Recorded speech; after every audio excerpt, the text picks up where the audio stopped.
The Romans were not natural sailors. In fact, for much of their early history, the people of Rome were far more comfortable on land than at sea. Their society, culture, and military traditions were all rooted in the rugged hills and fertile plains of the Italian peninsula. The idea of venturing out onto the unpredictable waters of the Mediterranean was at first foreign and even intimidating to them. Their early history was dominated by land battles and conquest in Italy. The Roman legions, renowned for their discipline and organization, marched across the countryside, subduing neighboring tribes and expanding their territory. The focus was always on building roads, fortifications, and cities, solid, tangible achievements on solid ground. The sea, with its storms and hidden dangers, was left to others. However, as Rome's power grew, so did its ambitions. The city-state that had once fought for survival against local rivals began to look beyond its borders. Trade routes, new lands, and the promise of wealth and influence beckoned from across the waves.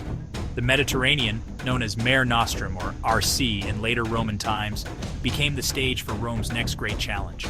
The Romans realized that to control the Mediterranean Sea, they needed a powerful navy.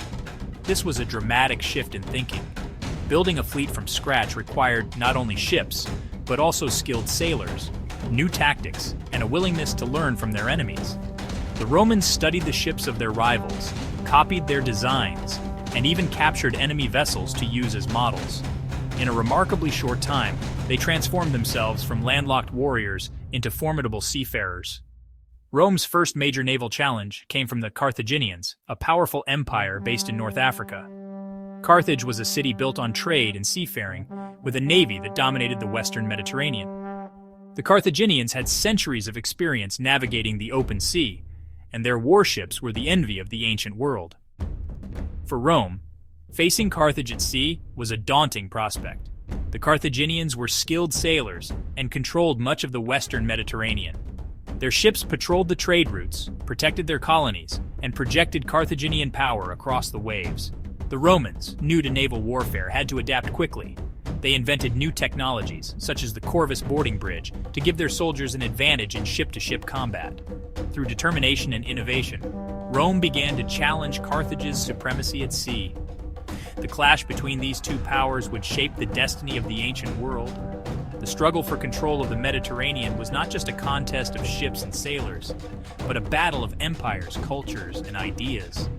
The outcome would determine who ruled the seas, who controlled the wealth of the region, and ultimately, who would shape the course of history for centuries to come. Roman warships were technological marvels of their time. The most common type was the trireme, a sleek and deadly vessel powered by 3 tiers of oarsmen. Triremes were fast and maneuverable, capable of ramming enemy ships with devastating force. In addition to triremes, the Romans also used larger warships like quadriremes and quinquiremes. These vessels had more oarsmen and could carry more soldiers and supplies. Roman ships were built by skilled craftsmen using the finest timber.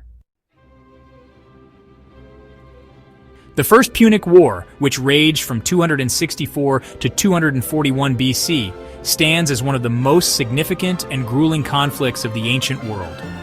This was not just a war between two cities, but a monumental struggle between two rising empires, Rome and Carthage, each determined to dominate the western Mediterranean. The stakes were enormous, and the outcome would shape the course of history for centuries to come. At the heart of this conflict was the island of Sicily, a rich and strategically vital territory. Control of Sicily meant control of crucial trade routes and influence over the entire region. Both Rome and Carthage recognized its importance, and neither was willing to back down. The war quickly escalated from a local dispute into a full-scale clash of civilizations, with both sides pouring vast resources into the fight. At the outset, Rome was at a severe disadvantage. Unlike Carthage, whose powerful navy had ruled the waves for generations, Rome was a land power with almost no experience at sea. The Romans had never before built a fleet of warships, and many doubted whether they could match Carthage's maritime expertise. Yet, the Roman Senate was determined not to let their ambitions be limited by inexperience. In a remarkable display of resolve, Rome set about constructing a navy from scratch. They studied captured Carthaginian ships, learning their secrets and adapting their designs. Within a short time, Roman shipyards were bustling with activity, and a new fleet began to take shape. The Romans trained thousands of sailors and marines, transforming themselves into a formidable naval force almost overnight. But Rome's greatest innovation was the corvus, a heavy boarding bridge fitted with a deadly spike. This device allowed Roman soldiers to turn sea battles into land battles, their specialty. When the corvus crashed down onto an enemy ship, Roman legionaries would surge across, engaging the Carthaginians in brutal hand-to-hand combat. This tactic neutralized Carthage's naval superiority and played to Rome's strengths. The impact of the corvus was immediate and dramatic. In battle after battle, the Romans used it to devastating effect, capturing or destroying Carthaginian ships and turning the tide of the war. The First Punic War would drag on for over 2 decades, but Rome's ingenuity and determination at sea marked the beginning of its rise as a Mediterranean superpower, a legacy that would echo through history. The Battle of Actium in 31 BC was a pivotal naval battle that marked the end of the Roman Republic and the rise of the Roman Empire. The battle took place off the coast of Greece between the forces of Octavian and Mark Antony. Octavian's victory at Actium secured his control over the Roman world and paved the way for the establishment of the Roman Empire. His adopted son Augustus would become the first Roman emperor. Roman naval tactics were, honestly, a fascinating blend of innovation and adaptation. The Romans were quick to adopt new technologies and tactics from their enemies. For example, they learned how to build effective warships from the Carthaginians. The Romans also developed their own unique tactics, such as using grappling hooks and boarding bridges to grapple and board enemy vessels. Roman sailors were highly disciplined and well-trained, capable of carrying out complex maneuvers in the heat of battle. In the heat of the Punic Wars, the Romans faced a daunting challenge. Their enemies, especially the Carthaginians, were masters of the sea. Rome, on the other hand, was a land power, with little naval experience. But necessity breeds innovation, and the Romans responded with a secret weapon that would change the course of naval history, the corvus. The name corvus means raven in Latin, and this device swooped down on enemy ships with deadly efficiency. The corvus was a marvel of ancient engineering. Imagine a massive, pivoting boarding bridge about 36 feet long, mounted on the prow of a Roman warship. At its tip was a heavy iron spike designed to bite into the deck of an enemy vessel. When the Romans drew close, they would drop the corvus onto the opposing ship, locking the two vessels together. Suddenly, a naval battle became a land battle, fought on wooden decks instead of open fields. This was where the Romans excelled. Their soldiers, known as legionaries, were highly trained in close-quarters combat. With the corvus in place, they could storm across the bridge, shields raised, and swords drawn, overwhelming their less heavily armored foes. The enemy, expecting a sea battle, suddenly found themselves face to face with the full might of Rome's infantry. It was a terrifying and effective tactic, turning the tide in many crucial battles. But as with all innovations, the corvus had its downsides. The device was heavy and cumbersome, making the ships more difficult to maneuver.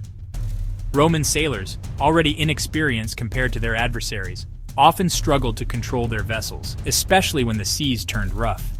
The added weight of the corvus made the ships top-heavy, increasing the risk of capsizing during storms or sudden maneuvers. There are even stories of entire fleets being lost to the waves, not because of enemy action, but because the corvus made the ships unstable. The Romans learned, sometimes the hard way, that every advantage comes with a cost. As their naval skills improved, they began to rely less on the corvus and more on better ship design and new tactics.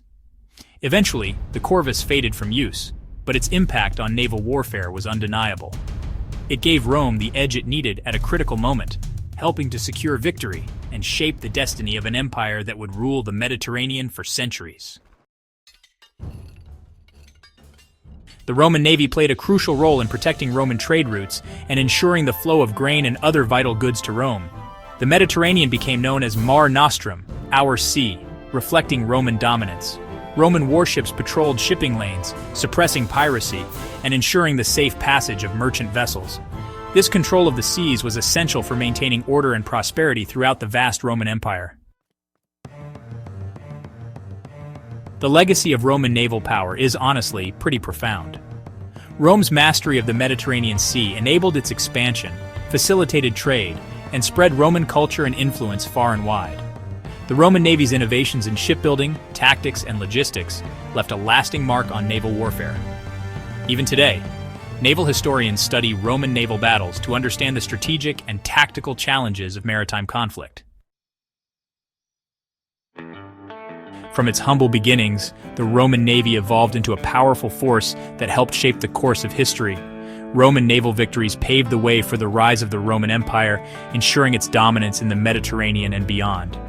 The Roman Navy's legacy reminds us of the importance of sea power in shaping the destinies of nations and empires.